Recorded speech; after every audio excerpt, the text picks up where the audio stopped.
আসসালামু আলাইকুম কৃষক ভাই বন্ধুরা। আমি আজকে আপনাদেরকে এমন একটি জায়গায় নিয়ে এসেছি। আপনারা আস্তে আস্তে দেখতেই পাচ্ছেন, এখানে কিন্তু মালচিং দিয়ে একটা জমি তৈরি করে আছে। তো এই মালচিংয়ের ভিতর কি লাগানো আছে আমি সেই বিষয়টা নিয়ে কথা বলবো। তো আজকে কিন্তু মহান বিজয় দিবস। আপনারা সেটা হয়তো বুঝতেই পারছেন কোন মহান বিজয় দিবসের কথা বলছি। আজকে 16ই ডিসেম্বর মহান বিজয় দিবস 2024। তো যাই হোক, আমরাও কিন্তু বর্তমানে বিজয়ের পথেই কিন্তু হাঁটছি সবসময়ের জন্যই, আপনাদের অনুপ্রেরণা এবং আপনাদের সহযোগিতায়। তো এই কথা বলার কারণ, আমরা যে সকল প্রোডাক্ট নিয়ে কাজ করতেছি তাতে কিন্তু কৃষকরা কিন্তু ব্যাপকভাবে লাভবান হচ্ছে। তো তেমনই একটা লাভবানের একটা সবজি, সেটা হলো শশা, শীতকালীন একটা শশা। তো এই প্রোডাক্টটির নাম সোনাই শশা, কোম্পানি প্লান্টেন অ্যাগ্রো লিমিটেড। তো যাই হোক, চলুন তাহলে দেখা যাক এখানে মালচিং দিয়ে কিভাবে শশা লাগানো হয়েছে এবং গাছের বয়স কতদিন। তো আমি আপনাদেরকে দেখাবো। আপনারা, এটা কিন্তু বিকেলবেলা, দেখতেই পাচ্ছেন কি সুন্দর পজিশনে কিন্তু এই মালচিংগুলো কিন্তু বিছানো আছে। আর সিঙ্গেল বেড কিন্তু করা আছে, ডাবল করা হয়নি, সিঙ্গেল বেডের মাঝ বরাবর কিন্তু একটা করে বীজ কিন্তু দেওয়া আছে। তো যাই হোক, এখানে জমির পরিমাণ মোটামুটি প্রায় 20% হবে। তো এখানে বাবু ভাই বর্তমানে উপস্থিত নাই। তো আমি খবর নিয়ে জানতে পারলাম উনি একটা পুকুর সেচ দেবে, এই সেচের কাজে উনি ব্যস্ত, মাছ ধরা নিয়ে ব্যস্ত। তো যাই হোক, আমি আপনাদেরকে দেখাচ্ছি। এই যে দেখতেই পাচ্ছেন, এখানে বেড থেকে বেডের দূরত্ব কিন্তু প্রায় 2.5 হাতের মতো আছে, 2.5 হাত, অর্থাৎ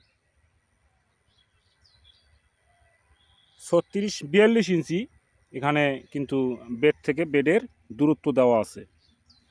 আর গাছ থেকে গাছের দূরত্ব আপনার প্রায় 20 ইঞ্চির মতো দেওয়া আছে, 20 ইঞ্চি। তো এত, আপনারা ভাবছেন যে এত পাতলা করে দিলে ফলন কী রকম হবে। তো এত পাতলা করে দেওয়ার কারণটা হলো গাছের গ্রোথটা বেশি হবে, ফলনটা বেশি হবে। আর এই বাবু ভাই কিন্তু এক নাগারে তিনটা বছর কিন্তু এই সোনাই শশা চাষ করে যাচ্ছেন, এটার প্রতি ওনার তার একটা বিশ্বাস আছে। তো গাছের বয়স কিন্তু 10 থেকে 12 দিন হয়েছে। আমি যদি আপনাদেরকে দেখাই, দেখতেই পাচ্ছেন 10 থেকে 12 দিন, প্রায় 4 পাতা 5 পাতা করে কিন্তু হয়ে গেছে।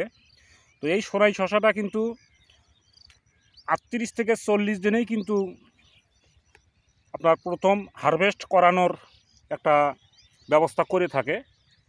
প্রথম হারভেস্ট হবে ইনশাল্লাহ। তো আপনারা দেখতেই পাচ্ছেন এখানে কিন্তু এইভাবেই কিন্তু মালচিং দিয়ে করা আছে। আর এখানে মাছা হবে লেবেল ফ্ল্যাট মাছা, আর অনেকেই এই প্যাটার্ন মাছা দিয়েও করে থাকে। আবার এইখানে কিন্তু এই ফ্ল্যাট মাছা দিয়েই কিন্তু শশাটা চাষ করে থাকে। দেখতেই পাচ্ছেন। আমি যদি এই পাশেও দেখাই, এই লাইনটা দেখাই, দেখেন প্রত্যেকটা গাছ কিন্তু সমানভাবে কিন্তু বেড়ে উঠছে। তো যাই হোক, এটা শীতকালীন একটা জাত, এটা আগাম এবং লেট পর্যন্ত কিন্তু করা যায়। এই শশার সাইজ, আমাদের যে আর একটা শশা আছে রূপাই, এটার থেকে সাইজে সামান্য একটু ছোট হবে, রূপাই শশার মতো হবে না। আর এটা গাঢ় সবুজ হবে না, এটা একটু লাইট কালার হবে, মানে উজ্জ্বল সবুজ। এই শশার চাহিদাও কিন্তু এই জয়পুরহাট এলাকায় কিন্তু ব্যাপক।